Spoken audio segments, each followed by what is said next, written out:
Hello and welcome to my channel. Vice Rhino here, Godless Engineer over there. Hi, John. What's up? How you doing?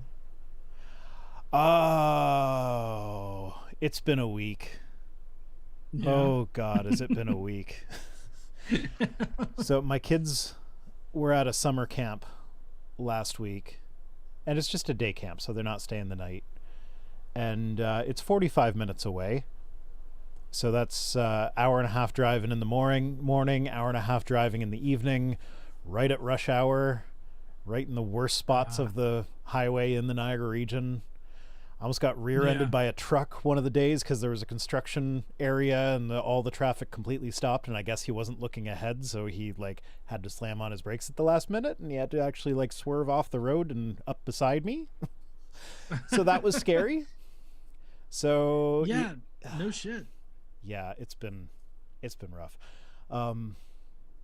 That said, I have been finding myself working more efficiently, so I was able to do some shit for the stream today that I normally that I've been putting off for ages.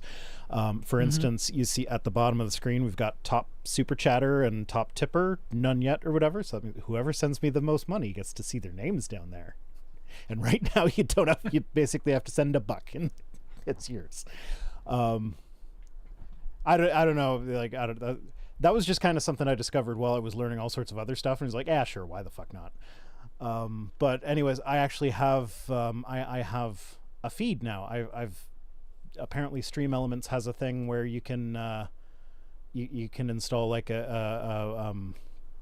guess it's an extension for OBS, but it acted as though it was going to be its own program. I didn't even know what it was when I installed it. I was just like, oh, Stream Elements has an app. Maybe it's an easier way to edit these background thingies that I do on them. Okay, well, I'll see what this is. And I installed it, and it completely redid my OBS.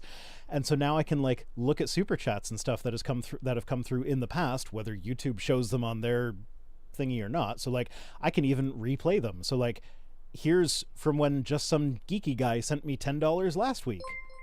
There we go. Oh, nice.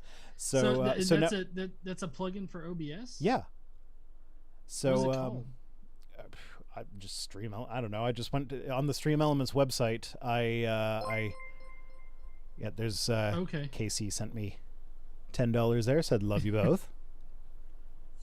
And it didn't update the top super chatter thing, so maybe that's, oh no, there it goes.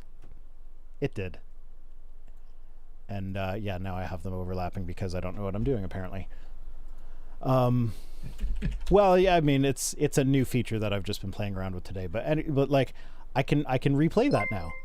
So if I miss it, I can go, and I don't have to like putter around on websites to figure it out. Awesome. I'll have to look into that because I'm always looking for a good way to showcase like the super chats and everything like that in my streams. Yeah. I like it, but anyway, I am just quickly going to do. Let's move. Oh, also, I love you too, honey. Just save. There we go. Spread them out a little. Oh, and now we have a super chat war. Samuel Patre says, just another geeky guy. And he's stealing the thunder from your wife. Yeah, so how have you been recently? I mean, I've been pretty good. Just, trying to grind all this out on YouTube. I always hate it when I put in like a lot of like research and work into a video and then it just like falls flat, but it's like one of those things that's important to me. So that was a little disappointing last week. Yeah. But other than that, I'm about to take a vacation to San Francisco. So that's going to be fun. Nice. I can't wait for that. A much needed vacation. So I'm trying to get ahead on like videos and stuff like that right now. Oh, I've been there. Yeah, I could use a vacation, but the problem is my vacations always come with kids. Yeah. This is like, well, I mean, yeah, so we're taking a vacation. No, because I'm thinking like I went camping for a few days last week. That's a vacation. Why didn't I feel rested from that? Because I was camping with the kids, and it's all like, it makes everything harder because now you got to do all the same stuff you do normally, but in a scenario where like I don't have a fridge and a stove. Right. Oh yeah, and the pool at that place. Normally I do tent camping at a conservation area where there is no pool. If you want to go swimming, you go find a lake. But this year I just like rented a cabin at a campground in Niagara Falls that caters to tourists and stuff. So it's not a good place. But the pool there, no shade. Zero shade. It was like 100% concrete, zero shade. And I don't like to swim. I'm not a swimmer. I just sit beside like sitting beside the pool with a beer is the best way to enjoy a pool. That kind of presumes that there's some shade available. Yeah. I'm a very big swimmer. Sorry, I interrupted you. I found all the spots on my body where the sunscreen missed because the kids spent all day in the pool. And I was sitting beside them, so I was like, okay, well, there's a red spot there, so I... Yeah. I was actually a lifeguard in high school, so I'm very acquainted with the water. Oh, here's another new feature I got. So I used to use an extension called Twidget to display chat messages or whatever, and it worked. Oh yeah, this one. It worked well, and it was pretty easy to use, but it wasn't the prettiest, and a lot of times the images were broken, and it didn't have like an entrance animation. It was just suddenly there's a thing there, or suddenly it disappears. So I found another one, and this one actually has like a little pop-up animation. I haven't placed it properly, so it's Adam Broughton saying 6 a.m. alarms should be illegal. I haven't placed it properly, so like the longer comments are going to be like over the middle of, like I just selected that one for an example, so it's going to like cover everything up, but like is like the placement and everything is not the most user friendly. It's a Chrome extension, and it operates on the pop out chat that you get in the studio, but okay. In order to edit the placement and everything, you either have to edit the browser source or whatever in OBS, which makes the whole thing small and impossible to read, or if you edit the parameters of the Chrome extension, you have to do it by typing numbers into text boxes, and you don't see it until you refresh the browser extension and everything, and it was too much of a hassle, so I didn't do it this time. Okay.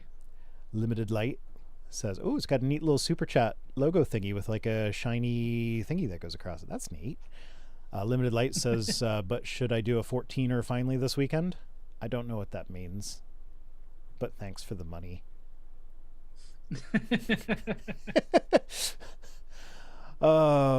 Tech boys and their toys. Yes. See my toy beside me? The astute among you might have noticed that this is not my normal computer because I upgraded my computer. Purely aesthetic. I didn't need to, but essentially I have some money from Mrs. Rhino's life insurance, and I was like, you know what? I had a bit of a windfall. So, like, I know I'm being responsible with it and putting most of it aside, and for taking care of the kids and education and paying off mortgages and crap like that. So I'm going to be responsible with the vast majority of it. And like, there's enough that I can do something fun for myself. And every time I thought to do that, I was like, oh, but I don't want to spend it because I don't know. I'm actually very fortunate, financially speaking, in that I enjoy seeing a number in my bank account more than I enjoy buying things. So it's always been fairly easy for me to save up, unless I'm hard up for things that I actually need. So I actually forced myself to be like, okay, I don't need this stupid computer case or these really expensive but easy to use and cable managed fans, but I'm going to do it because it looks nice. It makes me feel happy. And, I like it. But, purely aesthetic. Although there was one functional thing. I updated the motherboard because I have this... that was not a good thing to do with my delicate electronics just now, but there's a 10 gig Ethernet card that I used to have in this one that I'm now going to pull out and put in my storage server because I changed the motherboard out on this one to one that has 2.5 gig Ethernet instead of just gigabit. So now I can, once I get that in, I'm going to have a really, really fast connection between this computer and my NAS. So that will make working on stuff that's on the NAS a little bit less painful. Okay. But yeah, anyway, that's enough personal crap for tonight. Shall we get on to some news items? Oh, definitely. I can't wait to talk about everything that we're talking about tonight. Hey, we're starting off with some good news. So we're going to talk about Biden's student loan forgiveness. Now, for this, I'm not doing my normal thing where I'm just going to be reading through a news article. I have the important part that I'm going to be talking about I have up here so that you guys can read through it as I get to it. But I'm going to kind of go over...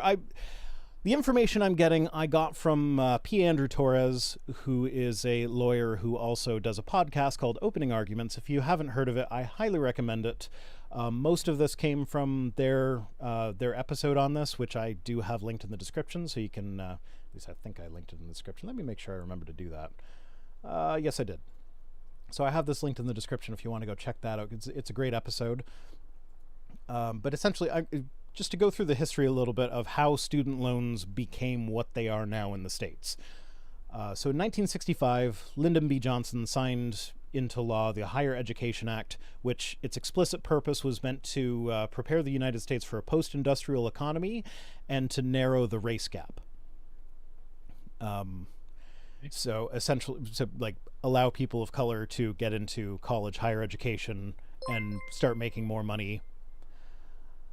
Limited Light says, do you want me to pray Bobert away from 14,000 feet or not?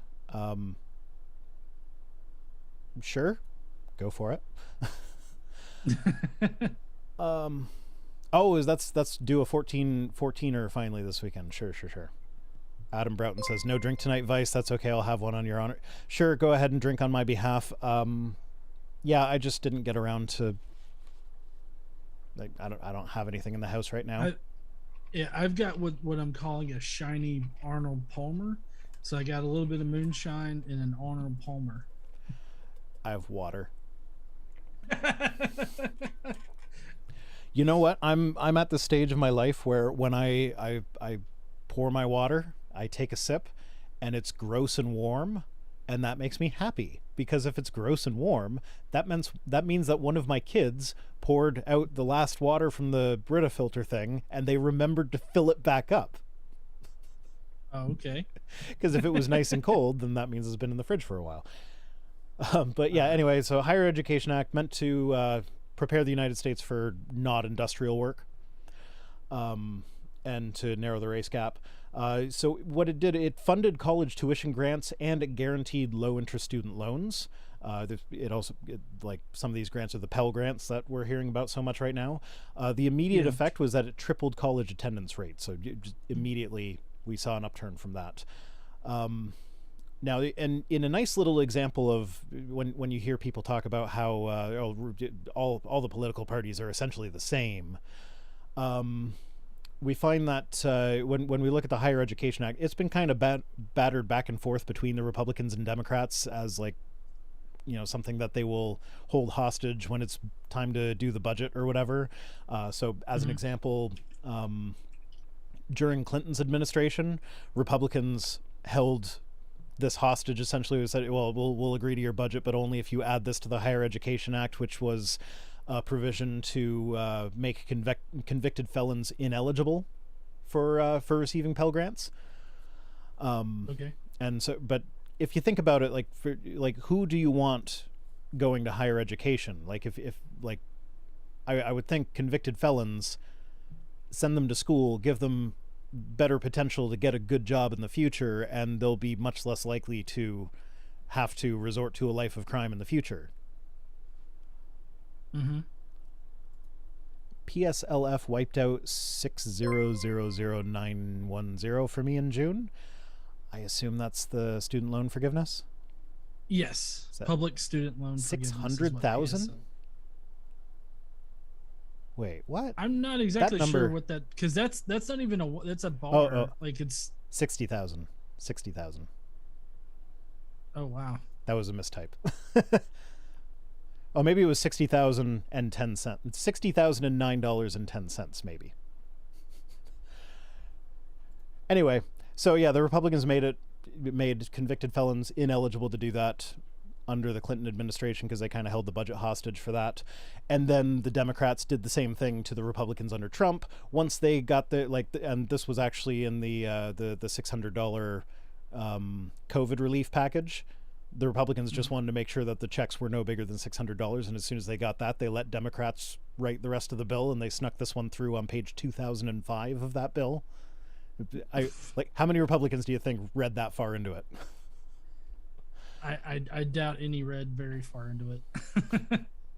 Yeah, and basically, as a surprise to no one who knows anything about the history of American politics, Reagan screwed this whole thing up by kind of divesting a lot of the budgetary stuff to the states. So it used to be there were a bunch of federal programs, and then he essentially said, okay, well, instead of us doing these programs federally, we'll just send the money to the states, and then the states can do the programs. But there was no oversight on that to make sure that the states were actually doing the programs. And then when future sessions of Congress came around for budgets, they instead of seeing what the money was for, they were just like, well, we're sending all this money to the states. Why are we doing that? And then they would cut the budgets. And so after 40 years of these repeated budget cuts combined with no oversight, it ended up getting to a place where Pell Grants, which used to cover 80% of the cost of college, now cover roughly a third of the cost of college. And I ran the numbers. The average public tuition at college is $10,388, and the average Pell Grant is $4,491. So that's around a third. A little less than that, a little more than that, maybe. I don't know. I'm bad with fractions. But on top of that, 51% of Pell Grant recipients come from families that are earning $20,000 a year or less. For the family, that's poverty. That is abject poverty, basically. It's impossible to live off of that, essentially, and that's a whole family living off of that. And then, as most people are probably familiar, the DOE, the Department of Education, limits the maximum that you can be required to pay back on a student loan. Used to be that was tied to the poverty line.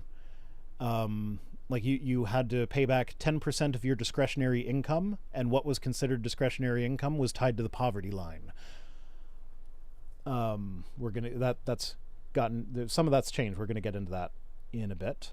But one of the problems with that was that if you were paying back this minimum requirement, the 10% of your income, or if you're below the poverty line, you'd be paying back nothing. Whatever you're paying goes to interest first, and then you weren't subscribed to this channel? No, I wasn't. I don't know why. Like, I could have sworn that I was subscribed to it, but then I looked at the chat and it was like subscribers only, and I'm like, what the hell? That's why I did it.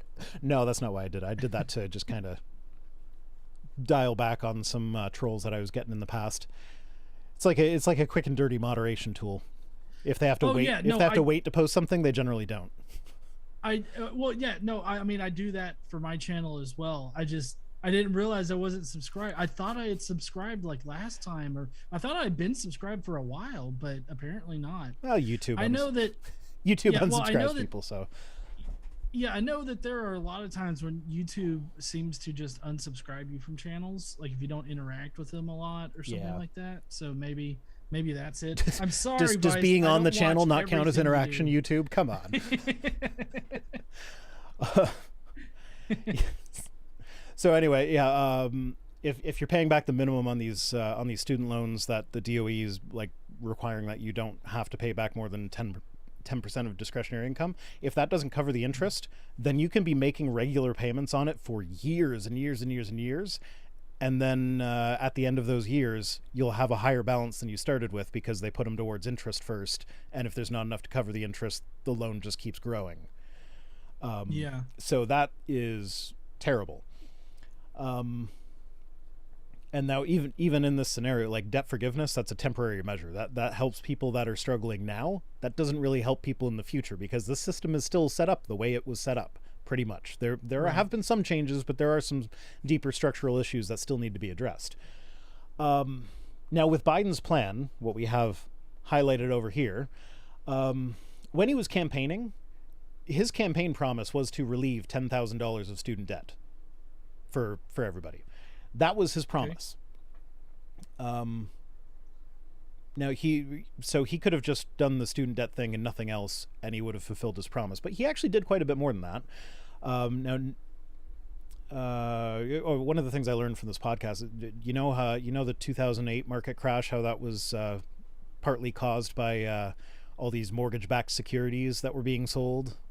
And then when a bunch of people defaulted on their mortgages, those securities suddenly tanked in value, and that tanked the economy. Yeah. Well, I learned that there's this thing called slabs, which are student loan asset-backed securities. And if that sounds like it might be the same thing as the mortgage-backed securities thing, that's because it is. So that's not good. It feels like a disaster waiting. Yeah, this is a bubble waiting to pop. So now, another thing. So the Trump EO, that was the moratorium on student loan payments, that actually expired today. Biden did issue another EO that extends that out to December 31st of this year. But that's the final extension. So there's a lot that needs to be done before then. But as part of that, a lot of the things that people are saying, like one of the big problems with it, or not really a problem, but one of the things that people are saying, well, I was diligent and I paid off my student loans. Do I get $10,000 back? Well, here's the thing. If you paid your student loan down during the moratorium, you might qualify to receive those payments back and get them refunded to you. So if you paid off $10,000 of your student loans during the moratorium, you might get it back. Look into it. I don't know how you would do that. There's probably information on the Department of Education website. Listen to the podcast. He actually gives the website to go to. So, so that's a pretty big deal. And about 95% of borrowers, the people that receive Pell Grants, they didn't just get 10,000 forgiven, they got 20,000 forgiven. 95% of borrowers qualified for the $10,000, and Oh, sorry, I wrote this down kind of funny. So 95% of borrowers qualify for the $10,000 reimbursement. So it's 95% of all people who got student loans. That's 40 million people out of 42 million. And anyone who got the Pell Grant gets a total of $20K. This actually completely wipes out almost half of the entire debt for almost half of student loan borrowers, about 20 million people. It just completely wipes out their debt. That's huge. Now back to the discretionary income thing, where they tie the maximum you can be required to pay back based on your calculated discretionary income. Used to be 10%. Now it's 5%. They have now tied they've tied the calculation of discretionary income not to the poverty line, but to a hypothetical $15 minimum wage. So if you make less than $15 an hour, you don't have to pay anything back on your student loans. And they got rid of that carried forward interest thing, where now whatever you do pay on it goes to principal first. It doesn't accumulate interest as long as you're paying under this program where you only have to pay the 10% of your discretionary income. So yeah, this just wipes out that whole, I made payments on it regularly for a decade and now I owe twice as much as I took out in the first place. Yeah. So that actually is a very, very big deal right there.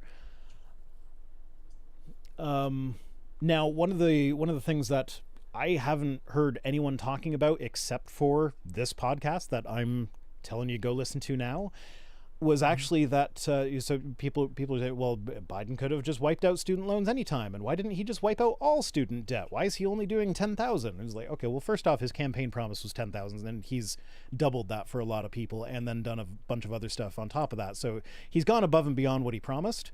Yeah, there needs to be more done. This isn't perfect, but also one of the things that people aren't aware of is that the reason this took so long for him to implement and why he really can't do much more than what he has done with this at the moment is because of Betsy DeVos. On January 12th of 2021, just a handful of days before she left office, she decided to fire some parting shots on her way out the door. She commissioned a memo from the Office of General Counsel, that was Pat Cipollone at the time. So she specifically asked the question, do I have the authority to generally forgive student loan debt as the Secretary of Education? And the thing about when you commission a letter from the Office of General Counsel of the White House, that letter is legally binding. Whatever they answer in that letter, your department has to abide by that.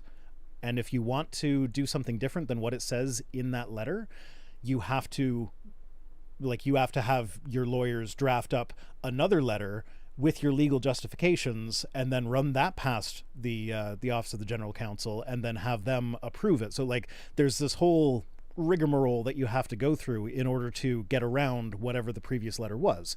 So Betsy DeVos, on her way out, she says, hey, can I forgive student loans? And then Pat Cipollone says, no, you can't. Now the Biden team can't just come in and forgive student loans. They now have to go through all these legal red tape procedures to figure out how they can justify their forgiveness of student loans and say that this is a power that lies with the executive branch. They can't just do it. And so right. that's why, all these times, oh, Biden, today would be a great day to forgive all student debt. Yeah, he was waiting on legal crap. Right. So the justification that they ended up using for this, it actually cited justification that was suggested to the Biden administration by a very progressive left-leaning group. They actually drafted a sample executive order for Biden saying, hey, this is the justification that you can use for that. They ended up using that justification.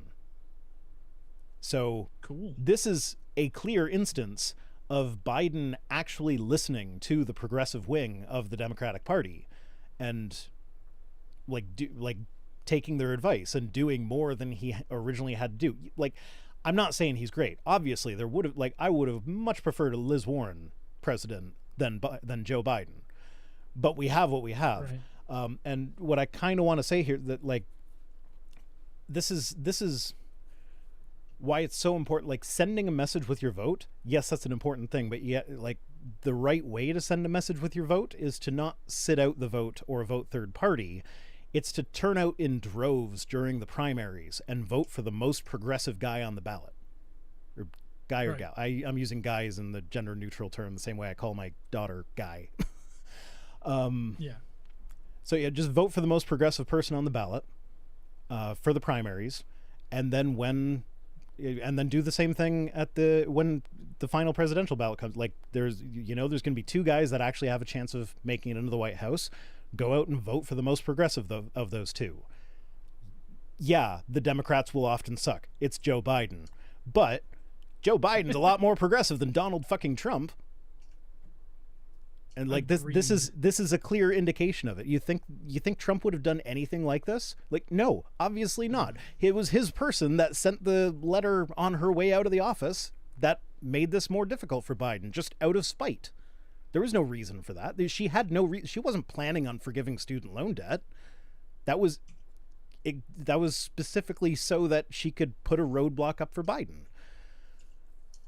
Well, it's my understanding, as far as Betsy DeVos goes, is that she would have been happy if, they just dismantled the Department of Education altogether.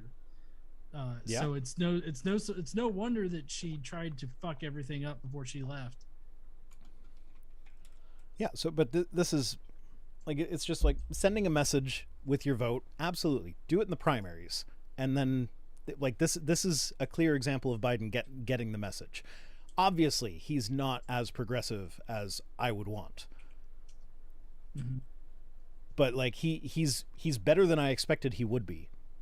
And this isn't the climate bill was actually pretty good as well. I know there were some concessions to oil and gas in there, but it's still a fucking huge deal. But yeah, ultimately, I hope ranked choice voting can be a thing. I didn't actually get this tweet because it was like a 13 tweet long thread, and that would be way too long. But did you see the one with the Republican guy who went through this ranked choice voting hypothetical scenario? And it started with like, these are the breakdowns. It was like, oh, this place is 41% very conservative, and such percent moderate Republican, such and such percent moderate Democrat, such and such progressive Democrat.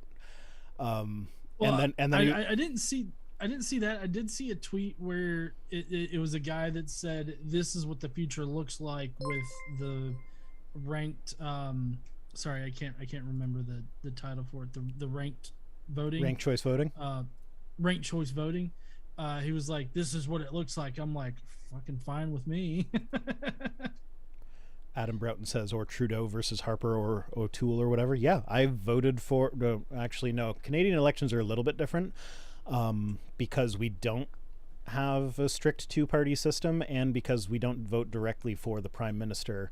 So I didn't vote for Trudeau, but federally I do vote Liberal because... Oh, wait, is it... Yeah, no, federally I vote Liberal because my riding always either goes to a Liberal or a Conservative. It never goes to the NDP. But provincially I vote NDP because my riding always goes to either NDP or Conservative. And you're like, if push comes to shove, I'd prefer NDP, but Liberals are better than Conservatives. So I vote Liberal for the federal election because those are the ones that actually have a chance of winning. But yeah, anyway, I think that cut you off a little bit. What were you saying? I'm sorry. No, you're fine. I mean, I was just saying that I thought that, how are they figure that this ranked choice voting is going to affect it? It seems like, it's going to better represent, Americans in general, just because, you have so many red states that would turn blue. But I mean, that's because I feel like if you truly represented those states as like far as popular vote goes, I'm fairly certain they would be a lot more blue, if not, blue. That's why the Republicans are the party of voter suppression, because they know that the more people vote, the less likely they are to win. Well, yeah. Do you remember that one Republican guy at I think it was at a Republican National Convention or something, but he I forget his name. It's some kind of weird name, but he said that a lot of Republicans suffer from goo goo government or something like that. It's like good government, or goo goo syndrome is what he called it. Good government syndrome, and he's like, the more people vote, the less Republicans get voted in, or the less Republicans are voted for, and so they don't actually want people to vote. They only want their people to vote. Mm-hmm. Is essentially what it is. But the less amount of people that vote means that more Republican voters are voting or something like that. And so they obviously have had this in mind for a while to try to suppress votes, especially here in Alabama. If you've seen the voting map, like the districts here in Alabama, there's one blue district, and it's like it's encompassing the it's got these two like points, like it comes to a point. It almost looks like a C shape, right? Yeah. It comes to a point, and it encompasses the two population centers, two of the four population centers in Alabama. And that's because if you drew the maps like reasonably, then Alabama would have like probably two or more blue districts. But that's not how the Republicans want it. So obviously they're not going to draw the map like that. Yeah. All right. Anyway, let's move on to the... so you remember that story that was going around last week about the Arabic "In God We Trust" posters? I didn't hear about that, but that sounds interesting. Okay, so do you know who Chaz Stevens is? No. You might know him as Florida Man Butt Plug Jesus Guy. I want to know him now. Oh, you need to do some Googling, brah. Yeah, obviously. Oh, how do you not know about Chaz Stevens? Okay, so the butt plug things, you might need to add keywords to find that, because that was just in a tweet. I don't think there's any pictures of it or whatever, but he like put a butt plug display up that had like a doorbells type thing where if you poke it, it'll say like, "What the fuck, Jesus?" or something like that, and it was on like public property.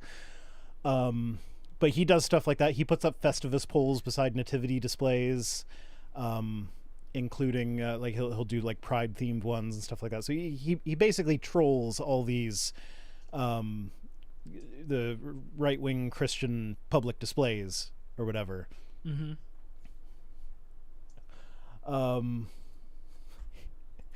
Do I have any idea how little that narrows it down? Are you referring to Florida Butt Plug Jesus Man? Yeah. I mean, the fact that he's from Florida is just like the cherry on top, because he's the best kind of Florida man. Yeah, I mean, it sounds like a Florida man to the T. Yeah. So, anyways, Texas State Senator Brian Hughes last year passed or proposed a bill that would have Texas schools have to display a durable poster or framed copy of the U.S. motto in the "In God We Trust" motto in a conspicuous place, with the provision that the poster was donated or purchased by outside groups, meaning that if you were to purchase one of these posters and then donate to a school, they are legally obligated to hang it up somewhere conspicuous. Okay. Now, this is not the first place that a law like this has been tried. In previous places, there were some creative teachers would get around that by doing things like they would frame and hang up a $1 bill, because that's got the motto on it. Mm-hmm. Says "In God We Trust." Some teachers did it with pennies. It was actually one of the schools was named after Abraham Lincoln, and they were hanging pennies. It's like, well, it's got Lincoln on it, right? It's got the Lincoln Memorial. And because it says "In God We Trust" on it, so they'd hang up the pennies. So to avoid that, they actually put stipulations in this about how big the font has to be, and how like it has to have the American flag centered on it somewhere, and it has to have the Texas flag on it somewhere else. So it's like you like hanging a dollar bill is not going to have a centered American flag on it in one spot and the Texas flag in another spot. But they didn't specify what language the posters had to be written in. So Chaz Stevens started raising money to have these Arabic these posters that said "In God We Trust" in Arabic. He's not the only person that's done something like this. So here's a picture of his poster. Actually, I think that's a rough draft because the United States flag is not centered in that one, so that one would not actually pass muster. But down here, we've got this guy has two of his own posters where he put God in rainbow. In pride colors, and he's got his own version of the Arabic "In God We Trust" as well, because it didn't say anything about the color that the font had to be in. So that's right. I'm going to say, I want to say that S is pronounced like an S. Shravan, because I think I've heard that name before, but I might be right. It might just be Shravan. Shravan Krishna worked with the South Lake Anti-Racism Coalition and the Texas Bipartisan Alliance. Started donating, or offered to donate, his own Arabic language sign, as well as others with the word God in rainbow colors. And then there's also others that have been, because actually this is brilliant right here. The other signs that were being discussed included ones with a rainbow background. I originally was just going to cover the original story from this, but that was like a story from a couple of weeks ago, or I think it was early last week, so it's like, it's been covered on a bunch of other areas before. Maybe there's been an update, so I looked for an update and I found it.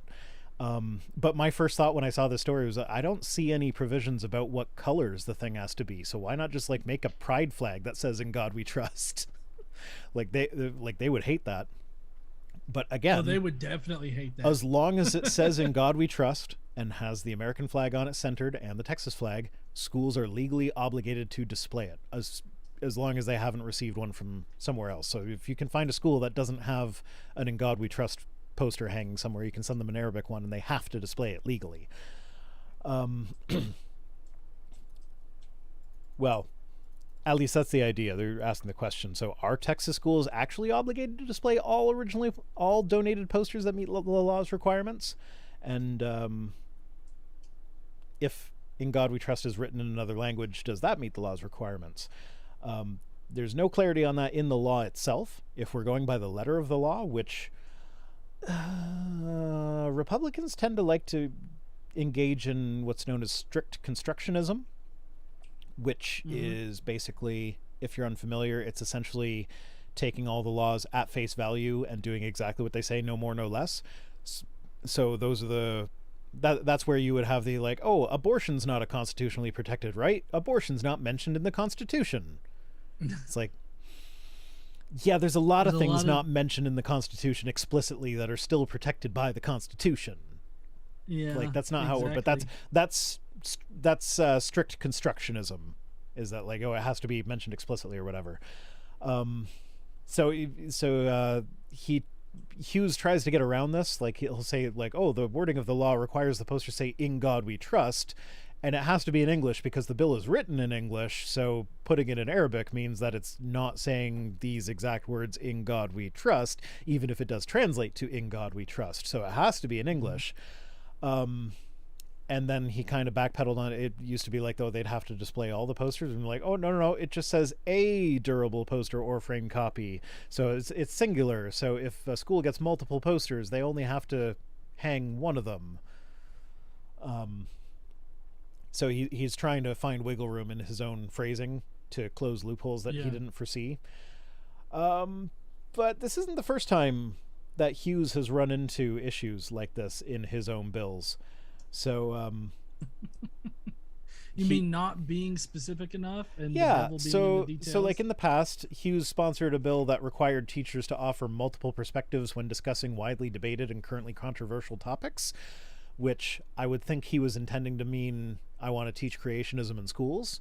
But there was one school administrator that told their teachers that, like, hey, because of this new legislation, you have to present alternate perspectives on the Holocaust. Yeah.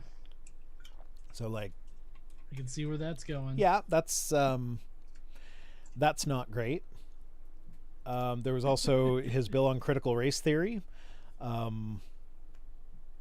Obviously, there is the big fight over critical race theory, and most of the people fighting against it don't even know what it is, which actually is an argument for teaching critical race theory.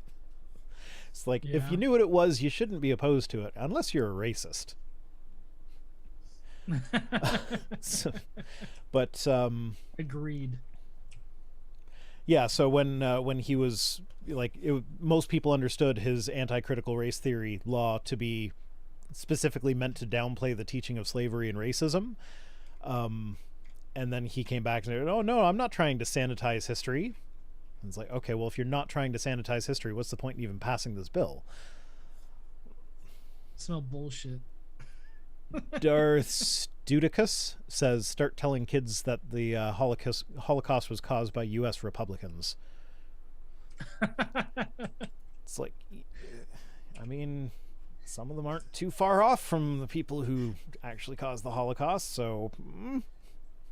Yeah, I mean, okay, so what I will say is that there is a non-zero amount of Republicans out there that have praised Hitler in one way or another. They've definitely done that.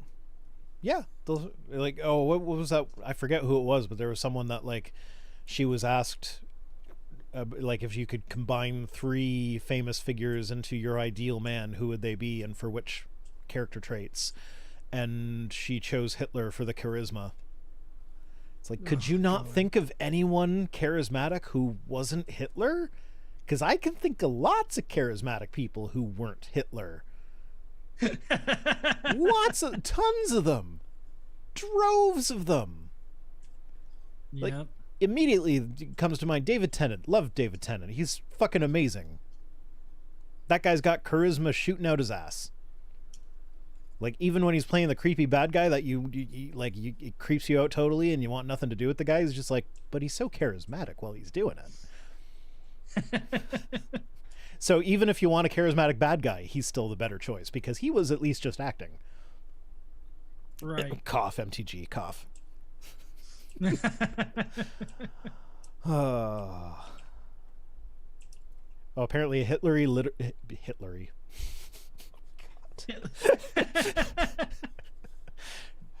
Take that for what it was. Hitler literally praised the U.S. South's treatment of African Americans. He took what we were doing and went hardcore. That I don't know how true that is, but that wouldn't surprise me. I know Hitler loved what's his face? Ford. What was his first name? Henry Ford? Yeah, that's the one. I kept wanting to say Gerald. I'm like, no, that was the president that fell down all the time. Well, yeah. Did you know? And it doesn't surprise me that Hitler would be, a fan of Ford's because Ford wrote that book on the International Jew. Well, there's that, but also, did you know that Henry Ford is the first one to start the war on Christmas?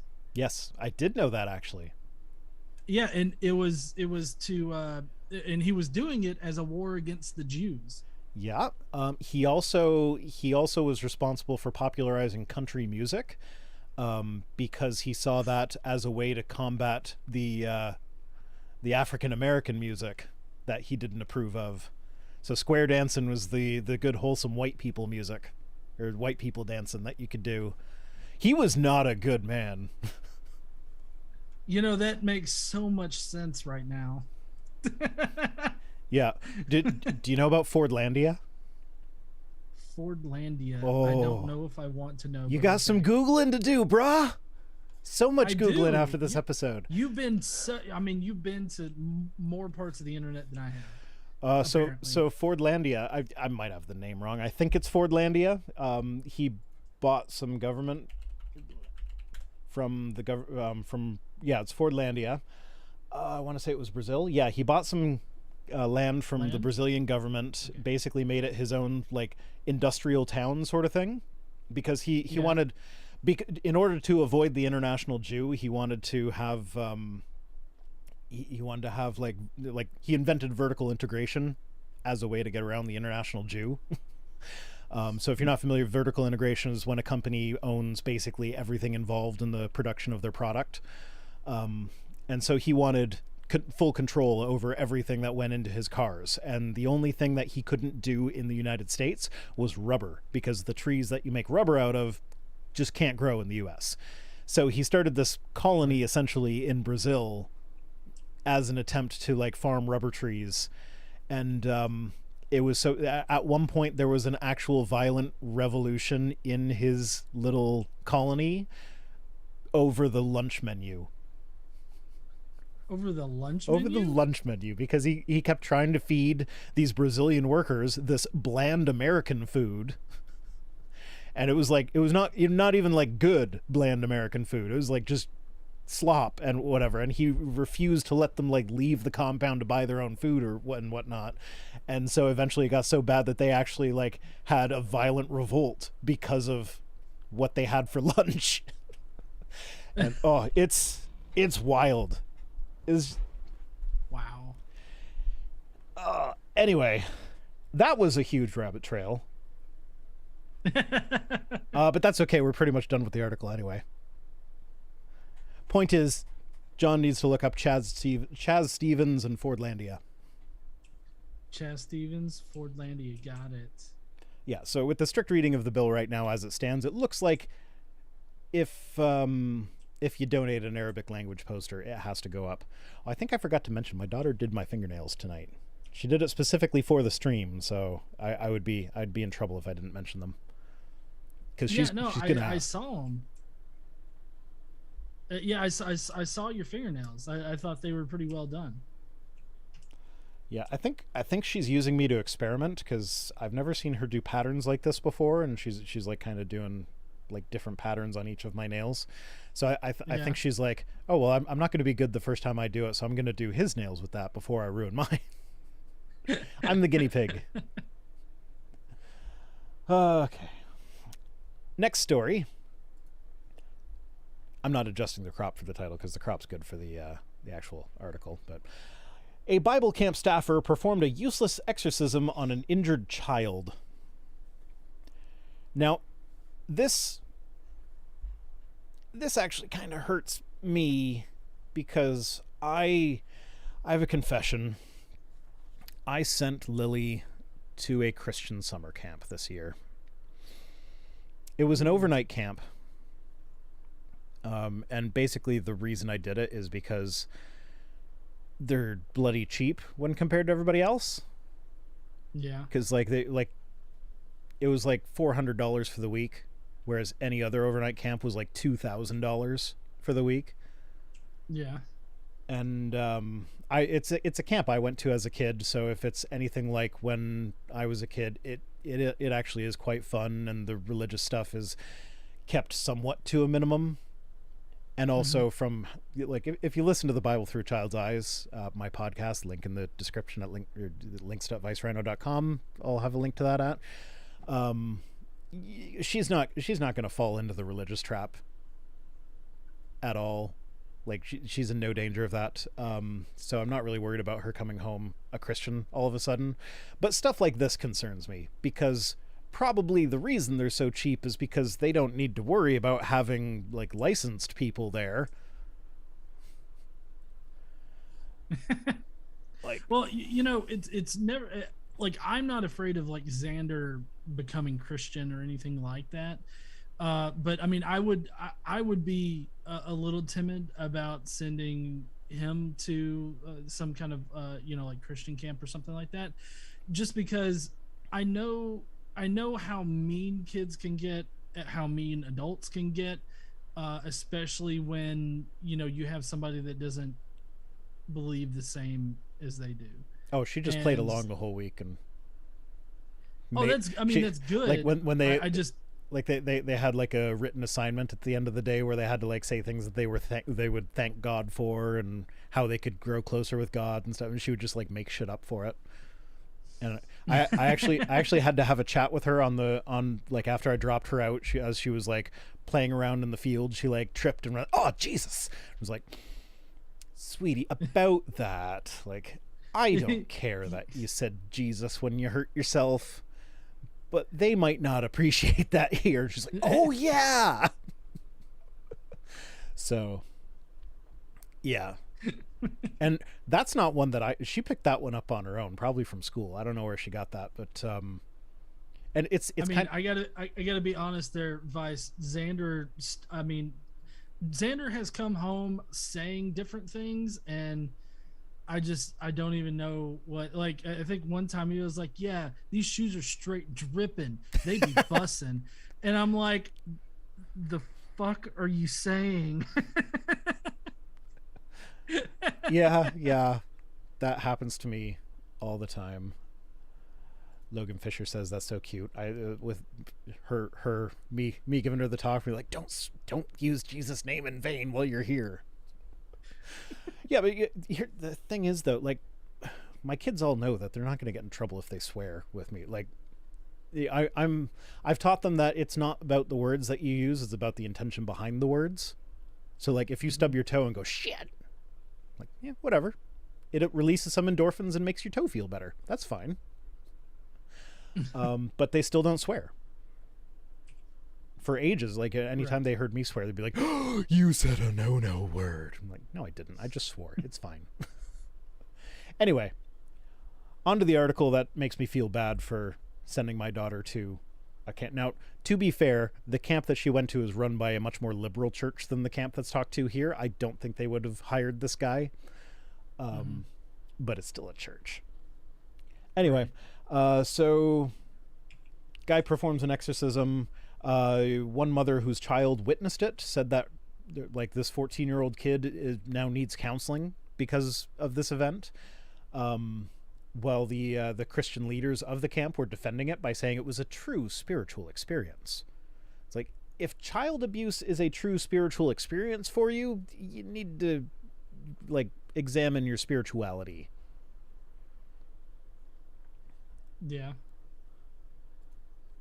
Logan Fisher's mom says poop, poop, and more poop. Mrs. Rhino used to say sugar. There's something. Oh yeah. So when she'd get really frustrated, she would say shitty, crappy doodles. Like it would the shit would slip out, so that she'd turn it into something cutesy to make it less, I don't know, whatever. Anyway, so this kid, they came out, they found him on the ground bleeding from his nose and wriggling around in pain. And so instead of, like, taking him to a hospital or getting any medical treatment whatsoever, this Bible camp staffer decided to perform an exorcism. After the exorcism, he announced that he had eradicated the demons that were possessing the boy, and then started handing out his business cards to all the kids that were watching, and telling them that they had to stay in touch with him forever because only he knew how to rid them of the demon that could possibly possess all of them from this instance. So he didn't just perform an exorcism on a kid instead of getting a medical attention. He performed an exorcism on a kid and then handed out his card to other kids and said, hey, this could happen to you if you don't keep in touch with me forever. I would be so pissed off if that had happened. Like, to Xander. Like, I'd be thinking lawsuit right there. It's like, you can't try and scare my kid. Like, that's psychological damage right there. Anyway, so this staffer, apparently he has a past filled with things like pornography and drug addictions. Now, I don't know, apparently this all came from self-confession on his Facebook page, so that might have been like the Christian thing, like, oh, I was addicted to porn, because he used it like once a week or something. where it's not actually an addiction. They just think that if they use it continuously, it is. So pornography addiction can be a thing that can happen. But the way you would determine that is whether or not your use of it actually interferes with your real life relationships. So I'm not going to say that he wasn't addicted to porn, but I'm also kind of skeptical of that one. But also, he's working with kids at a Christian camp with a history of self-admitted porn addiction, and he's handing out their business cards telling them to keep in contact with him. Like, yeah, a lot of people who say they're addicted to porn really aren't, but these are a lot of red flags. Also, he apparently has a history of domestic violence, and he's been fired from being camp counselor before. And shit. yeah, and apparently the kid that he exorcised it's unclear at this time whether he received any medical help at any point.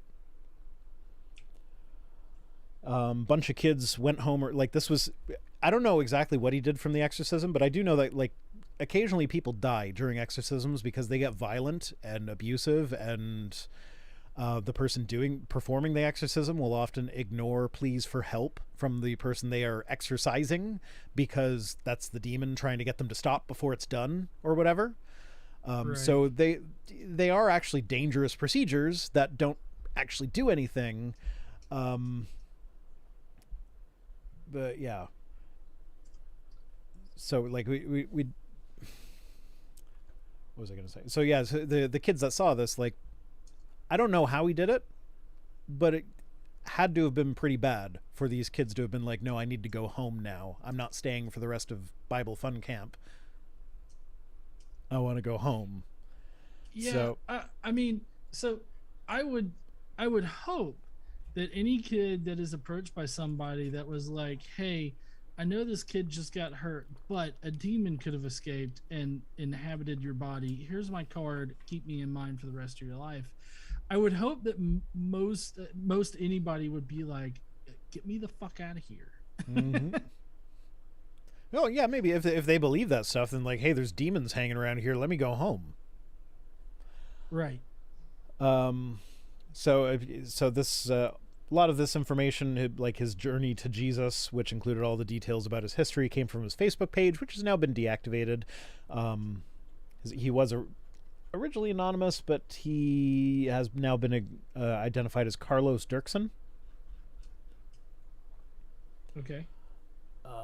And the adults that were running the Redberry Bible Camp believed that this man was trustworthy. But apparently the kids... I'm not sure. This is this Hemet meta writing. He does like to editorialize in his posts. He says the kids who watched him conduct the exorcism knew right away that he was full of shit and did their best to get the hell out of there. Like, yeah, my daughter definitely would have done something like that, but also like,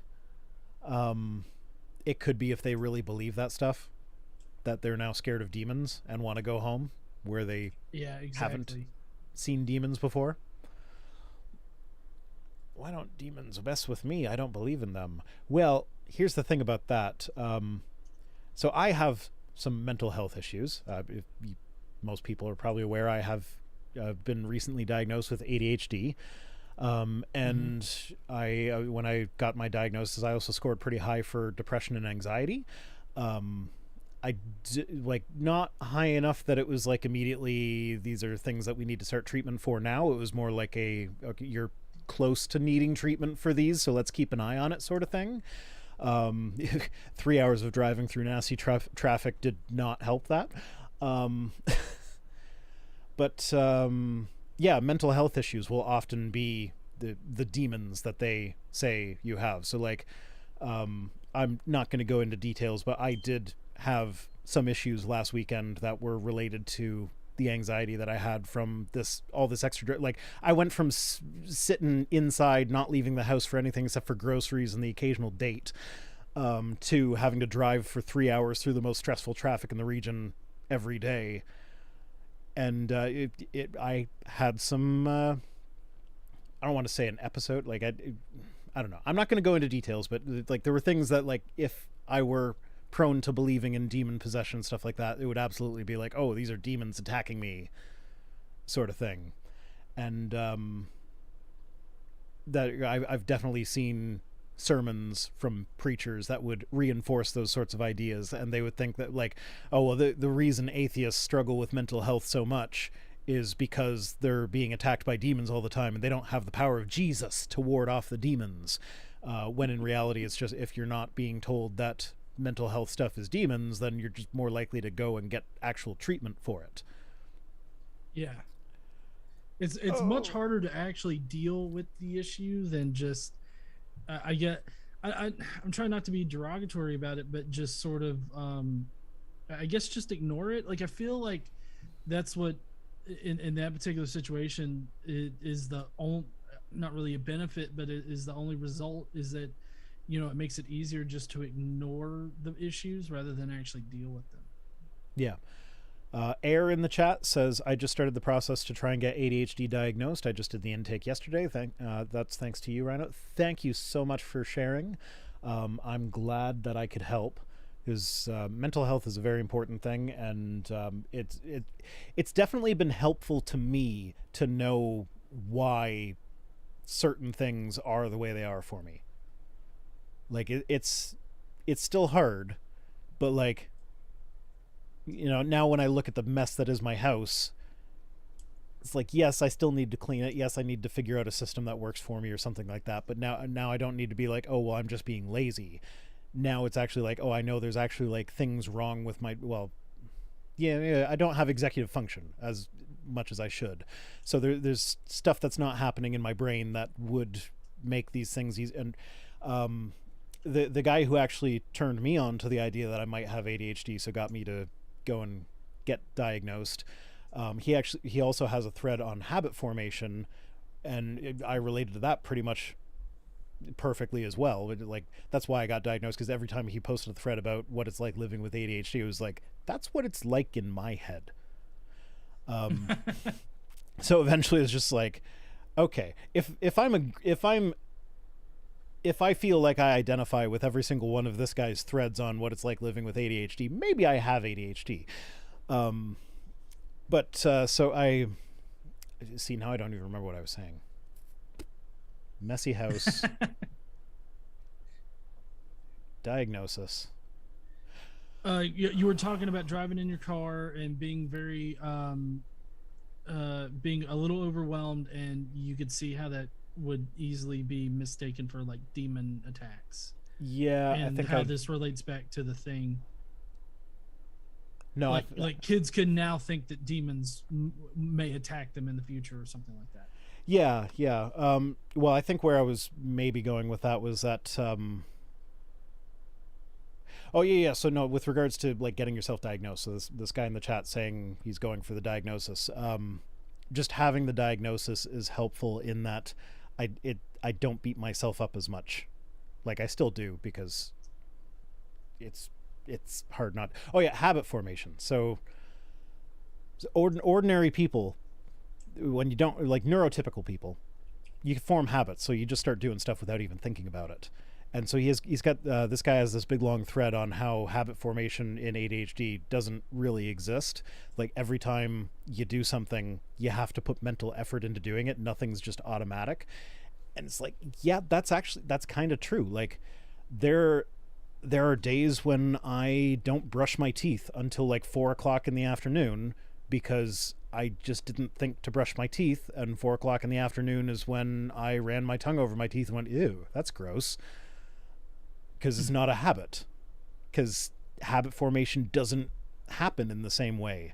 And so it's the same thing. Like, so many times I've looked around and been like, okay, well, you know, I know it's not hard to put this dish in the kitchen, but for some reason it stays there, because I just don't think, like, I'm not in the habit of just when I get up, look around for dishes, pick up the dishes, take them to the kitchen.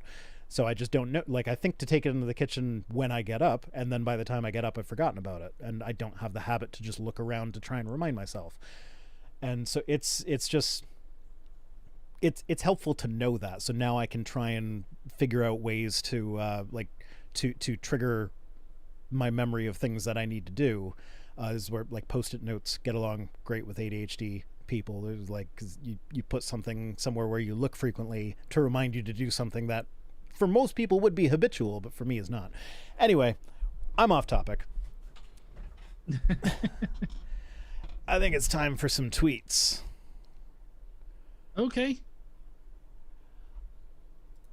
starting with Alex Brusewitz. Alex Brocephus. I'm reading that as Brocephus. It's close enough. Yes. It's close enough. Alex Brocephus, let's do it. Alex Brocephus. So, well, take it away, Brocephus. Donald Trump is the most persecuted man in the history of America. That's so wrong. Like, so, like, I tried to tweet about this, and I was like, okay, I'm going to list all the people that have been, like, just the groups of people, not individual people, just broad groups of people that have been more persecuted than Donald Trump in the history of America.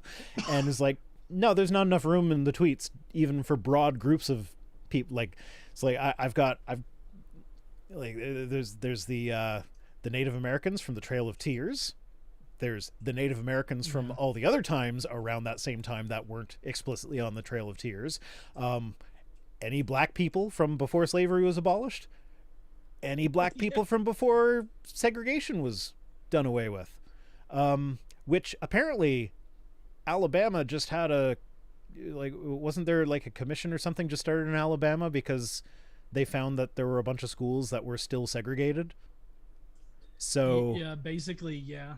Yeah, so maybe technically speaking, segregation was done away with in the 60s, but it was still in practice up to now. How about like anyone that went to prison for a minor drug offense? Yeah. Like, basically, if you like list everyone that has ever lived in American history, and they're probably like, there's the chances are good that they have been more persecuted than Donald Trump in their lifetime. I mean, there's Donald Trump is definitely not persecuted, like especially not the most persecuted man in the history of America. I mean, like, I feel like this guy just doesn't even understand. Like they used to, hang people in the middle of the street, and like it wasn't like, this is done in secret or something like that. Like they had block parties when they would lynch people, like from the tree in the middle of the town. Like they would take pictures standing by the bodies and like so most persecuted man, please. Yeah, I didn't even mention the Japanese internment camps during World War II. Yeah, like, there's that too. Oh, so many things. Muslims right after 9/11. Muslim Americans, like, it keeps going. It's just like it's so wrong. It's so very, very wrong. Oh, we got Jim Jordan next. What about Americans who already paid off their student loans? Well, let's see. I feel like this is the easiest trolley problem ever invented. So there's a trolley going down a track that's already killed 5 people that were tied to the track. You can now divert it so that it's not going to kill the next 5 people that are tied to the track. Do you pull that lever? There's no one on the other track. Nobody's going to die if you pull the lever. Right. Like, yeah. I mean, it's already killed 5 people. What's 5 more people? I mean, if the previous 5 died, is that not good enough for the future 5 people? It's a stupid thing to say for sure. Also, just so that everybody knows, Jim Jordan helped cover up sexual abuse at Ohio State. So yeah, that was when he was a coach, wasn't it? Mm-hmm. Yeah. And I've heard that George Clooney is actually supposed to have been doing a documentary, or it's either a documentary or a docudrama about that entire incident. And I want to say okay. I thought for a minute you were about to say that like George Clooney was involved in the cover-up somehow, and I'm like, no, not George Clooney. I actually kind of liked him. Taking it back around to people that are more charismatic than Hitler and less problematic, George Clooney, very charismatic.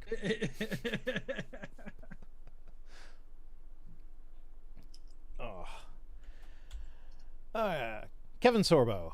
It's not a Twit tweets without K Sorbet. Sorbet says, so my body, my choice, except for when it comes to student loan debt. What? That's when someone else should step in? Why does he think these things are equivalent? How stupid is this man? I mean, I guess maybe my number of years of having to deal with like idiotic thinking like this, I understand how he gets there, because it's like, because he heard the term student body. Maybe, but the way that I see it is that people don't like other people telling other people what to do with their bodies. Like if it's their body, it should be their decision, right? Which makes sense. But then when it's like, oh, my student debt is my choice, and so therefore outside forces shouldn't help me, shouldn't help relieve that particular pain because sorbet thinks that it's hypocritical when it really isn't, because these things are not comparable. Yeah, no, they're not even close to comparable. But to sorbet, it is comparable because it works for his narrative, and that's all he really cares about, is whether or not it'll work for his narrative. See, now my question with this though is, did he actually have that thought himself, or did he copy this from like the Babylon Bee or something? Because Yeah, a lot of times he very frequently will just like copy headlines from the Babylon Bee and post them as though they're his own tweets with no attribution. Right, or he'll copy and paste. He'll copy basically the entire thing, but he'll change a couple things around. Yeah, and he thinks that's not plagiarism. He copies other people's tweets on occasion too. He usually uses the Babylon Bee, but every now and then it's someone else's tweet. So I'm wondering if this is like someone's tweet that he saw. Yeah, I don't know. It very well could have been. Oh, Jassa says, did I share this tweet with you? I know I sent you one of his tweets. I did see someone send me one of his tweets. It was not this one. I got that after I'd already selected all the tweets for this, and we're already probably going to go over time because I got too many tweets, and then I added another one at the last minute, so sorry for not using the one you sent me. It was a doozy as well. I forget what it was, but it wasn't this one.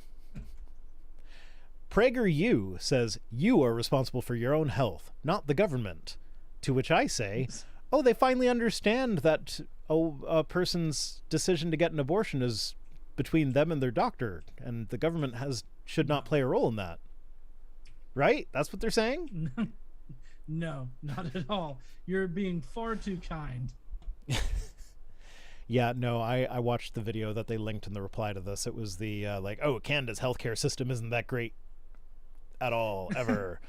And basically the whole thing amounted to we pay more taxes, and I know like 3 people that had to wait a while for a procedure, so they went to the States instead and paid $20,000 to get the procedure that would have been free in Canada if they waited a couple months earlier. Yeah, that's what I've heard too about people that are unhappy about Canada's medical system, is that, oh, well, you have to wait so long to get this procedure. But it's like, okay, but you have to pay like an arm, a leg, and a testicle down here just to be able to get it. You're telling me that you can wait just a little bit longer and get it for free up there, and you can retain both testicles? Well, there definitely are situations where, like, because we do have longer waiting times in Canada than you do in the States. It is a fact. I'm not going to gloss over that.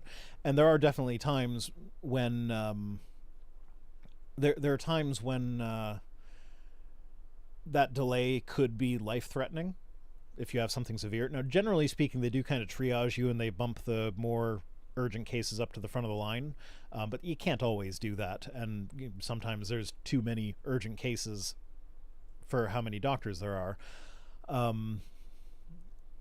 So I'm not going to say that, like, if you have an extra $20,000, it's not going to kill you to go spend it in the States to get your surgery earlier in a life-threatening situation. Yeah, sure, fine, go for it. But like I like so many times in my own life has the fact that my healthcare is essentially free just saved my ass. Like, my kid spent the night in the hospital when he had a case of severe bronchitis a couple years back. An overnight hospital stay with the amount of treatment that he got and the number of tests that he had run on him and things like that could have easily run into the tens of thousands of dollars. And I just saw someone posting the options that they had for their healthcare plans in I think it's Michigan right now, and all of the plans had like a $17,000 deductible. So it's you pay $17,000 for your own healthcare before insurance even starts to kick in addition to your $1,300 a month premium. And it's like, I wouldn't have been able to afford that. Now, as far as the taxes go, like with us paying more taxes, like, yeah, we do pay more taxes in Canada than you do in the States for a lot of things. But you know what? You can actually look up exactly how much of your taxes go to what. So, for instance, I know I didn't look at it this past year, but I know in previous years, for my family of 5, we've paid generally between $500 and $700 per year for healthcare. So compare that to the $1,300 a month with $17,000 deductible that you have to pay before the insurance even covers anything. And yeah, I'll happily pay my $500 a year in taxes for the healthcare. Well, see, that's what a lot of people don't get about like universal health care, here, like what's being proposed here in the States is that, they don't want to hear, they pretty much have a very myopic view of, I don't want to pay more in taxes.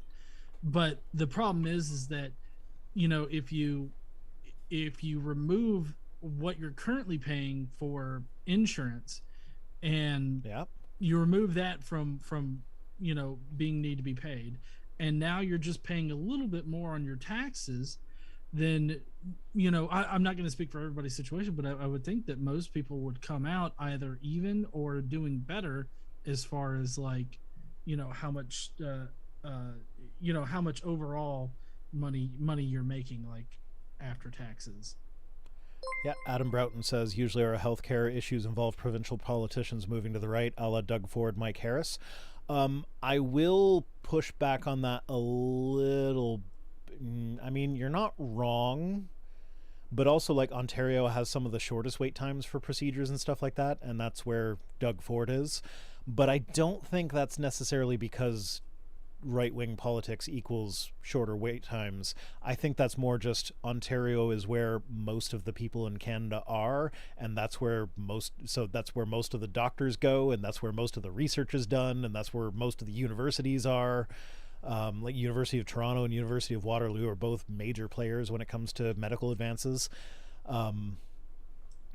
So it's probably just serendipity rather than specific politics stuff. But yeah, I can definitely see some of that. But the longest wait times tend to be out in Atlantic Canada, which I'd have to look up a map. I'm pretty sure most of them are fairly liberal. I think Nova Scotia's got a conservative guy in charge right now. I don't know. I know who all the who all the provinces vote for in an election cycle, but like after that I forget. I know who mine are, and even then just barely. Yeah, but yeah, no, I am happy with our healthcare. Yeah, there are some minor fees occasionally, like the whole thing when Mrs. Rhino died. That probably would have been expensive for me. I didn't even think of that, but because they had her on life support for about 4 days, just basically keeping her body alive so that her family from Montreal could make it down and say their goodbyes. And so there was all sorts of testing that was like there was an MRI, there was couple of I don't know. I was very stressed out when they told me what they were doing, so I don't really remember it very well. But there was a lot going on. That's understandable. And yeah, I ended up, what I had to pay was $45 for the ambulance transfer from. No, the transfer between hospitals is free. I just had to pay for the ambulance from my house to the hospital. Because I remember that when my son had bronchitis, we took him to our local hospital. When he had to stay overnight, they had to transfer him to St. Catherine's Hospital, so they put him on an ambulance. Because we brought him to the local hospital first, the ambulance ride was free. If we had called the ambulance from our house, then it would have been $45. Oh. And he was all excited to get to ride in an ambulance. He was fine. Oh. But yeah, I've heard some places in the States just an ambulance ride can be in the tens of thousands of dollars. It can be pretty expensive. I mean, to the point where people would rather chance dying and driving themselves or having somebody else drive them rather than call the ambulance. Well, don't take medical advice from me. I forget what scenario it is, but I know there are some scenarios where it actually is better to drive yourself to the hospital rather than wait for an ambulance. Like obviously if you're close enough to a hospital for that to be feasible. But I think it's like for basically anything other than immediate trauma wounds or whatever, or maybe it's immediate trauma wounds that it's like if you get shot, best to go straight to the hospital rather than wait for an ambulance. I think that's what it is, because you can usually get yourself to a hospital quicker than an ambulance will arrive. And when you have a direct trauma wound like that, you need someone to stop the bleeding right away, sort of thing. I might be wrong on that. Don't take medical advice from a rhino on the internet. And definitely don't take medical advice from me. I'm just some jackass on the internet.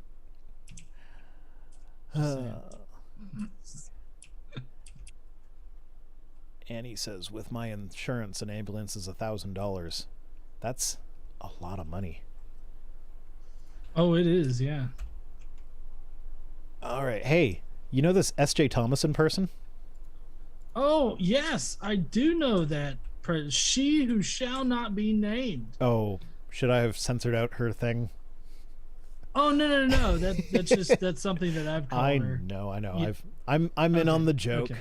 I just forgot about it. Anyway, so for the record, before I read this tweet, keep in mind that she is a business professor. She has a PhD in, I think it's like business management studies or something. Like she teaches HR management at a university or whatever.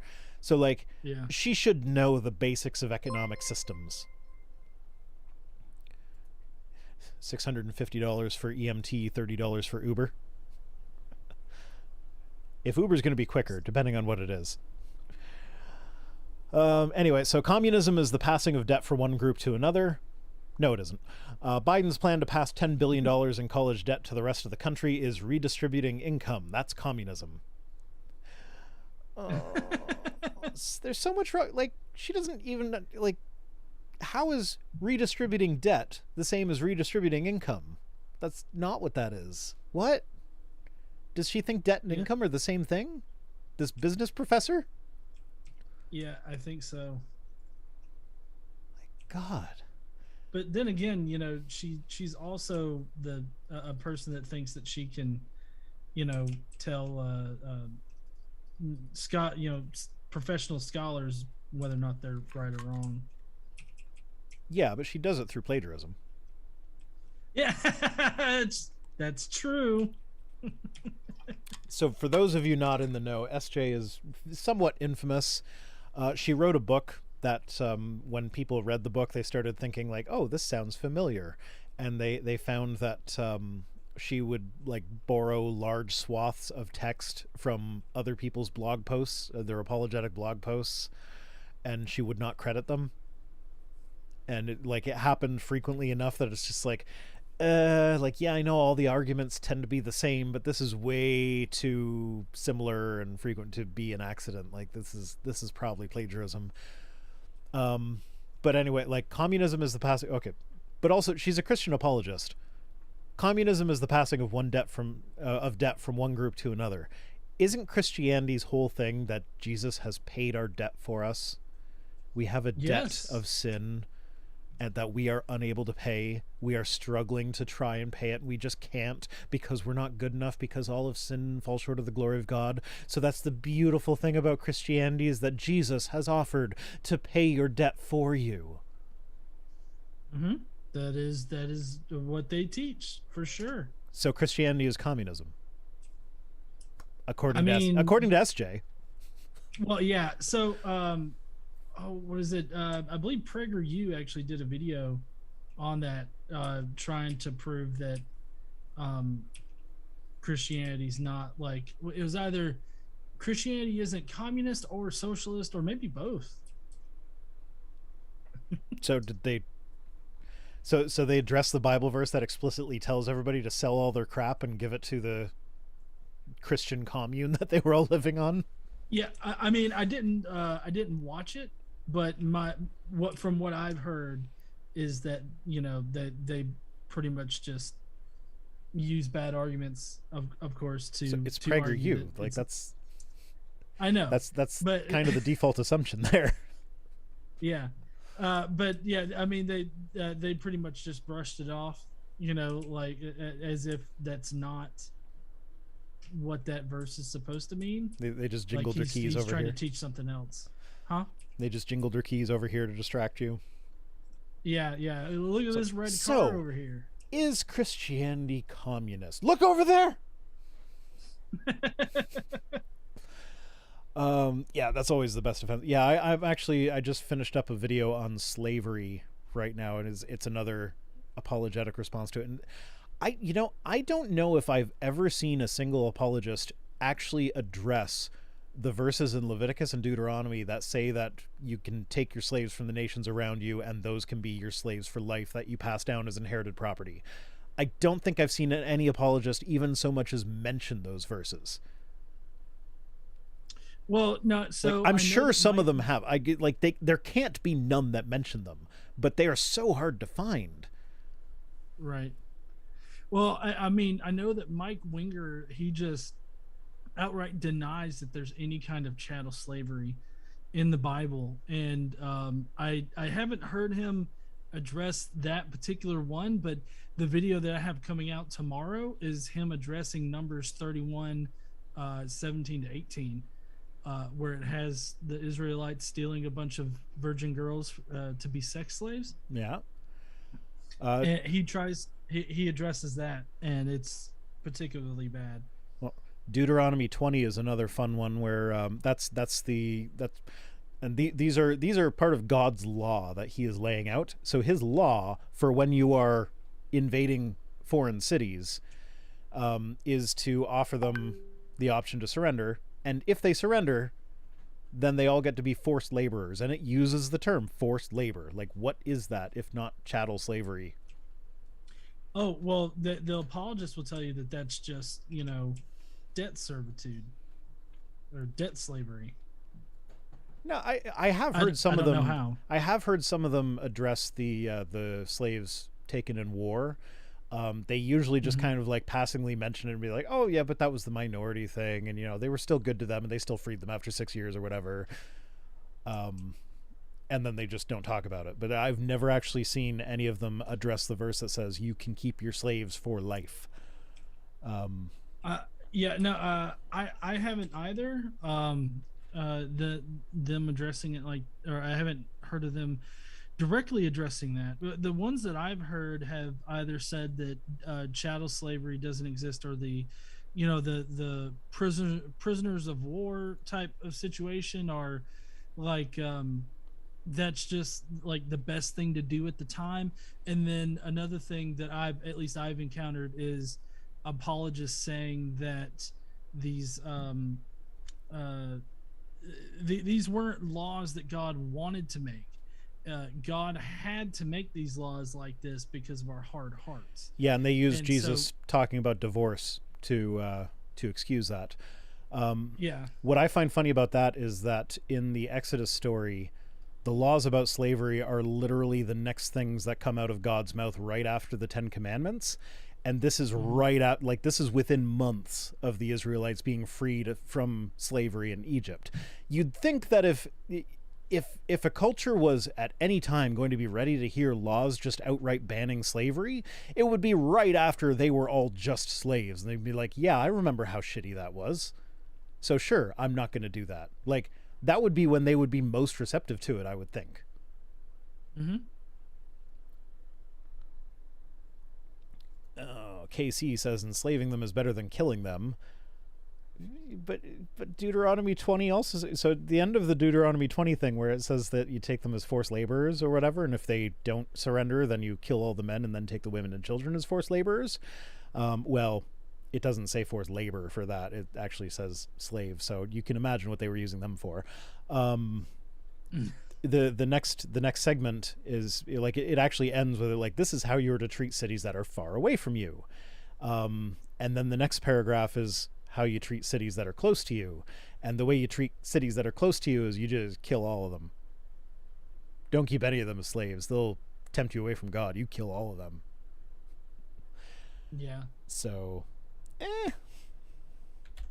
Anyway, next up we get Tim Young says how leftists view the Constitution with a redacted version of the Constitution. I think this is a fascinating thing to me because like this was referring to the affidavit that was used to justify the search warrant that they executed on Trump's property. And the affidavit was heavily redacted for security purposes because like there's going to be information in there that if Trump gets a hold of that information, he can use it to obstruct justice, or like intimidate witnesses and things like that. So it was redacted for security purposes to protect certain people and to make sure the investigation can continue without interference from people trying to get in the way of the investigation. But the way the right views redaction, I think, because like if you remember back to Bill Barr and the Mueller report, he redacted that pretty much explicitly to make Trump look as good as possible, or as less bad as possible. Right. So I think that they now think because of that like because this is how we use redaction, this must be how everybody uses redaction. So if there's redaction, it's redaction that would make Trump look good because they want to make Trump look bad. Right. But that's just not the purpose of a redaction. Yeah, no, I totally agree. But I find it funny how every time the Republicans sort of try to, I guess, shit talk liberals or shit talk leftists, however you want to put it, whenever they do that, it kind of seems like they're just outing themselves. Yeah, every accusation is a confession. That's the phrase. I couldn't think of the phrase, but that's it. Yeah, Darth Studicus said that is objectively how the right wing views the Constitution right now. It's like, yeah, they kind of ignore that whole establishment clause in the First Amendment. They definitely do. Or well, the with the First Amendment, the go-to argument there is just that that it doesn't have a wall of separation in it. That phrase isn't found anywhere in the Constitution, so there is no wall. This gets us back to that strict constructionism, right? And that what it means is that the state can't influence the churches. That doesn't mean the churches can't influence the state. Yeah, that's a crappy excuse. I don't like that. Oh, definitely. It's total shit. But I guess the way that I've thought about this logically is that, they still shoot themselves in the foot whenever they make this particular argument, because let's just say for shits and giggles that a church does influence the state, and the church influences the state to push, or whatever the church's doctrines on the country in general. Well, then that means that the state is going to be forcing doctrines that are not part of one particular church, but are part of another particular church. So they still end up forcing the state to impose church doctrines on churches that don't hold those doctrines. Yeah, if the church successfully influences the state, then necessarily the state is also influencing the church, because the church is not a monolithic thing. Exactly. And even if it was, there are people that do not belong to a church, but they don't think that those people have rights. Right. All right. Obviously, we don't have rights. Now we get to Trump's truth. He truthed this out. Says, so now it comes out conclusively that the FBI buried the Hunter Biden laptop story before the election, knowing that if they didn't, Trump would have easily won the 2020 presidential election. I'm going to call bullshit on that. I don't know what he's referring to there with it coming out conclusively. And he says, this is massive fraud and election interference at a level never seen before in our country. Remedy? Declare the rightful winner, or, and this would be the minimal solution, declare the 2020 election irreparably compromised and have a new election immediately. That's not how elections work. If Biden were to be disqualified from office for some reason right now, then you don't get to redo the 2020 election. You get Kamala Harris as president. Right. That's what the whole chain of succession is. Right. I honestly love how he's basically sitting there being like, either give me the presidency or redo the entire thing. That's your choice. Like, It's like, I how don't about understand why. no? I choose Yeah, no. I don't understand why he thinks he can like just truth or tweet something out, and everybody's like, "Oh well, shit, guys, he said it on Truth Social that's going to be bankrupt like here in a few days." But we should probably 1.6 do million something in about unpaid this. bills. Well, the thing Yeah. is, I don't know if that like that the company that's hosting them might go bankrupt before they do, because the thing is they're hosted by a company that is explicitly catering to the right wing, with the idea that they're trying to avoid cancel culture or whatever. So they haven't paid their hosting bills. They're in arrears to the amount of like 1.6 million. But if this hosting company cuts them off, then they're now going to have Trump coming after them saying that they canceled Truth Social. So they're this Yeah. cancel cult. They cave into cancel culture, and their whole business model is we don't give into cancel culture. So now they're stuck between a rock and a hard place where like they might not be able to continue operating because one of their biggest clients isn't paying them, and it costs a lot Mm-hmm. of money to run a server farm. So like yeah, I could definitely see the hosting service going bankrupt before Truth Social, but either way, it'd be like I don't know. This would just be another of Trump's bankrupt businesses. Yeah, I lo- apparently Trump you. said. Oh, go ahead. Sorry, apparently Trump said, "Why are people so mean on Truth Social?" I saw people posting screenshots of that. I thought about grabbing it, but I couldn't find it for myself. Like I did look. There's only so much of that site that I can take, but yeah. I saw several people tweeting it out, saying that this was really tweeted out. Of course, I don't have a Truth Social account, so I I can't do. go on there. But he could have very well deleted it. Maybe that was my thought, but like I couldn't find it for myself, and I have a policy now because that I don't do anything that I don't find for myself, or that I don't at That least is a see good myself. policy, if I can say from my own past experience. That is a good. Yeah, it's That's a my good own policy. past experience that informs that policy. Now, along those lines, I think this tweet was probably either bait or satire or something. Oh, this one right here. The Vo Oh, Van sorry, I didn't realize we had Vanilla switched. Opinions. Yeah, sorry, I moved on. Oh, got it. Yeah. Says one single $1,200 check for the entirety of the pandemic with nothing else. Only $10,000 of my $150,000 student debt from law school forgiven. Remind me why I should vote for Joe Biden in 2024. It's like, well, because even ignoring all the stuff I said at the beginning of the stream about how awesome this debt forgiveness bill, or not bill, the plan is, and how it actually does do some of the work needed to fix some of the predatory student loan situation. If you had a Republican in office, the number of student loan forgiveness would be zero, and $10,000 is bigger than zero. Well, I mean, come on, dude. Look, it's either all or nothing. All right, you can't do this partial shit. It's not like 10,000 is going to help. So if you're going to do anything, just wipe it all out for one. If you're not, then it's just pointless. Yeah, no, It's this is ridiculous. this is the living embodiment of don't let the perfect be the enemy of the good. Exactly. It's like, yeah, Joe Biden ain't perfect, and arguably he's not. I don't know, because like drone strikes are down to their lowest point in decades. So like he's killing less people indiscriminately. Like Oh, I'm sure there are things that he has done that you could say are bad, and you could say that he's not moving fast enough and that is bad, but he's doing some things that are good. So I say overall he probably is at least a little bit good. Mm-hmm.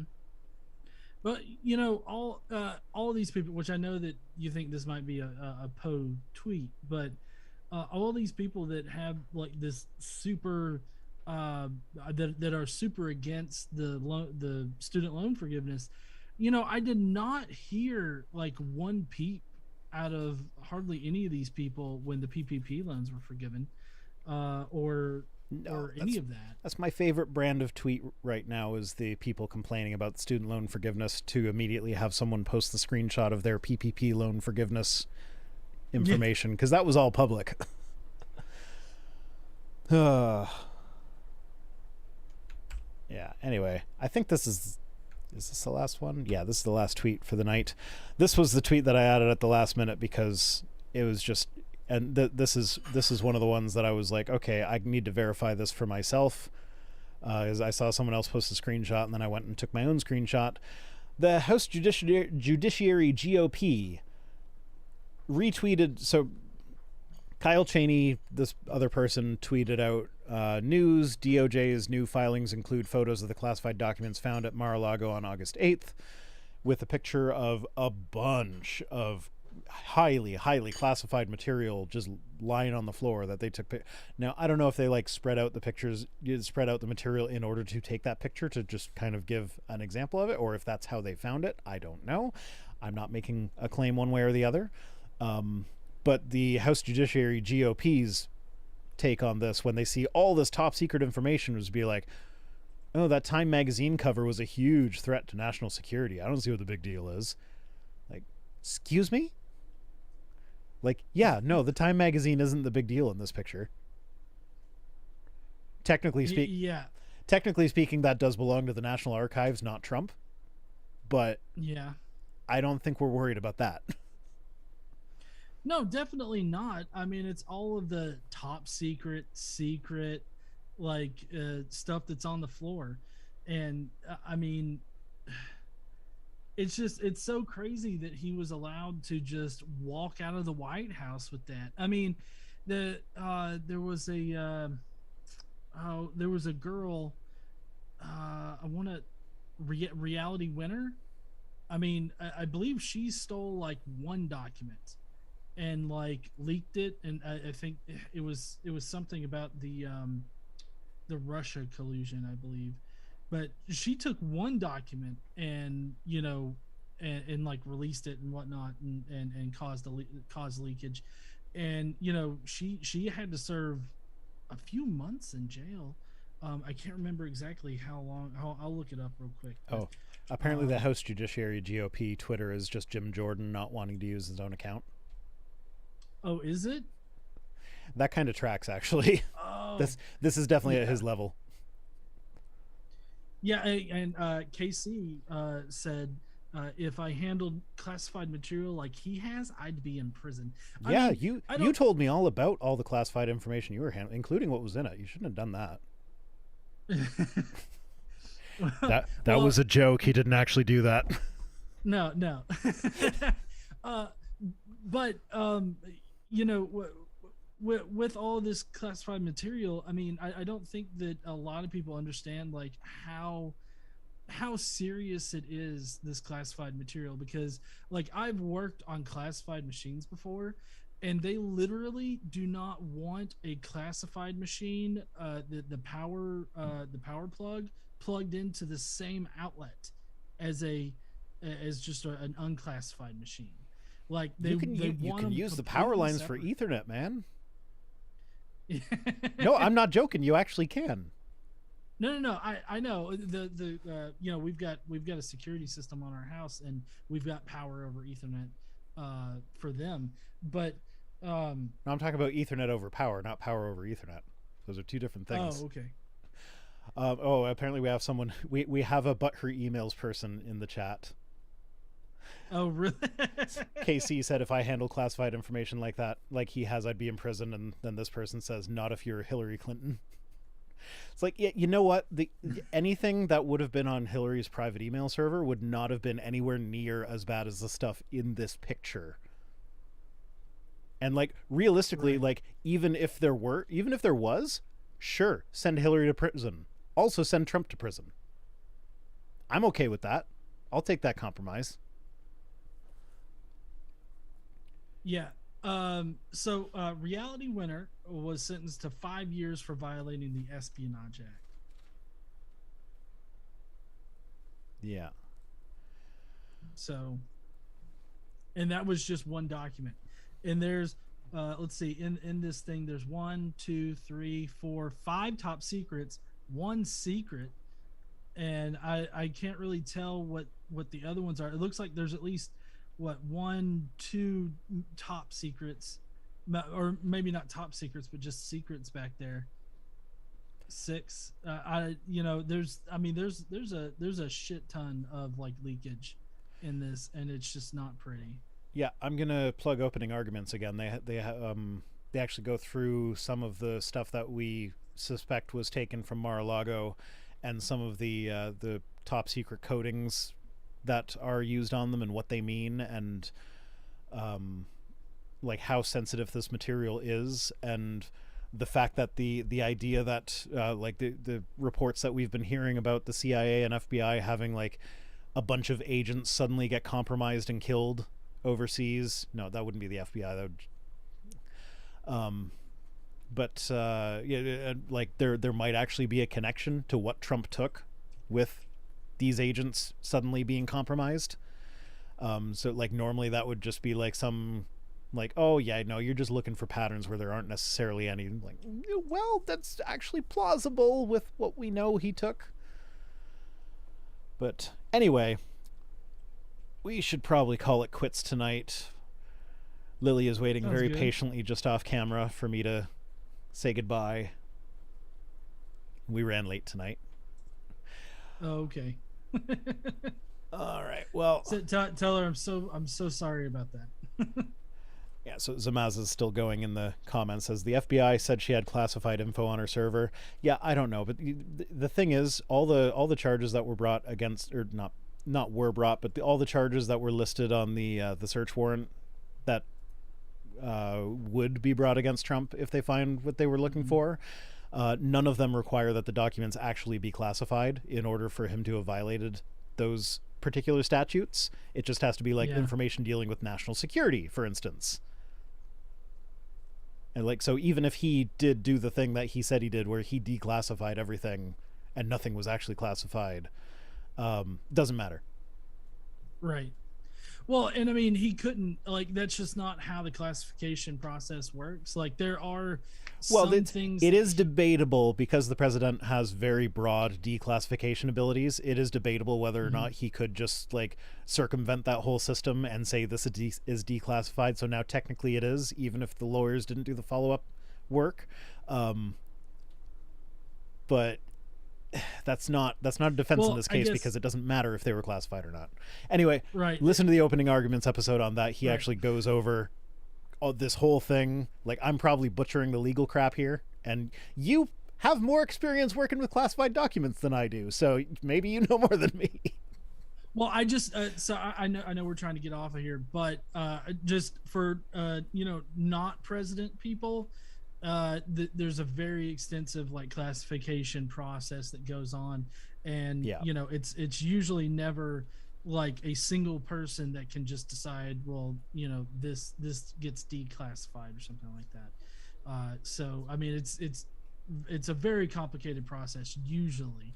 So I don't know what powers the president has, but I feel like if they were nuclear secrets, I don't think that he would just be able to willy-nilly declassify it. That's another thing that, again, the opening arguments episode goes over this, but it is that's not the one I have linked in the description. That's a couple episodes before that, I think. But it's possible that yes, he might have still had the ability to declassify the nuclear secrets. But it's a question of why would he. Now, another interesting thing, like when he claimed there's executive privilege material that they took away from Mar-a-Lago, the thing with that is that executive privilege does not tie to the person who was president when those materials were made. It applies to the current president. So if he's saying that there is executive privilege material that the FBI removed from Mar-a-Lago, then that's essentially a confession to the crime. Because if it's executive privilege material, then that means it belongs, like, it's privilege between Joe Biden and White House counsel. So that means it belongs either with the National Archives or with Joe Biden. So if Trump has it at Mar-a-Lago, then that's a crime. So him saying he has executive privilege materials means that he committed a crime. So anyway, that is also covered on our opening arguments. This is me telling you to go listen to opening arguments for 2 hours episode of Twit Tweets. Anyway, I'm going to hit the end credits button now. Thank you so much for joining me, John. His channel is Godless Engineer on YouTube. Links in the description. He's got a Twitter and all that crap as well. You're Slim Gravy on Twitter right now, right? Yeah, I like that name. Yeah, that's my title. I'm still just at Godless Engineer. Yeah. But I like the name. Is that one of those somebody threw this at me as an insult, so I'm going to change my name to it? Oh no! Actually, it was a friend. He told Casey to give Slim Gravy a hug for me. And so that's amazing. So I was like, I love that. That's amazing. I love it too. That's great. Anyway, have a good night.